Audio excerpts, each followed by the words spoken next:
Andrew Leung is an international and independent China strategist. He is also chairman and CEO of Andrew Leung International Consultants and Investments Limited. He joins us now live from Hong Kong. So, Andrew, what has been China's response to this latest ramping up in the trade war? Well, you can see that there is a huge imbalance in trade between the two countries. China exports something like $500 billion of goods to the United States, whereas only China imports 150 billion. So there is no way that China can retaliate with tit for tat to the full extent, the 500 billion versus 150 billion. But on the other hand, apart from the volume, there is also structural kind of problems between the two countries. For example, a lot of the products so-called exported from China include parts and components manufactured in the United States and other countries. So by imposing tariffs on the final goods, these tariffs would hit the components and various parts and manufactured in other countries, including those in the United States. Thirdly, of course, the United States enjoys a huge surplus in services from China. And of course, America wants to expand the market for these services. But of course, there are also other worries.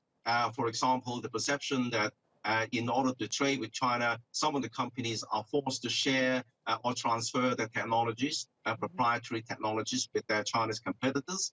And also the worry that the China market is not a level playing field.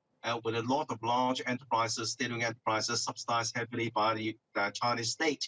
So all these worries, some of them are shared by the European Union, will need to be addressed. But both sides are not likely to back down because exports to the United States only accounts for about 19% of China's total exports. And the value added is only 3%. So it's not going to be a life-threatening kind of thing. But on the other hand, because of the embedded supply value chain, a lot of businesses and jobs are being affected. It has been estimated that a full-scale trade war with the United States is likely to shave off something like 0.5% to 1.5% of the growth rate of China's economies. Now, even though that's not an existential threat, there is still a substantial amount. And of course, China's economy is facing various headwinds from other sectors as well. But of course, the trade war is no good to the United States. And currently, there is a public hearing going on in the United States.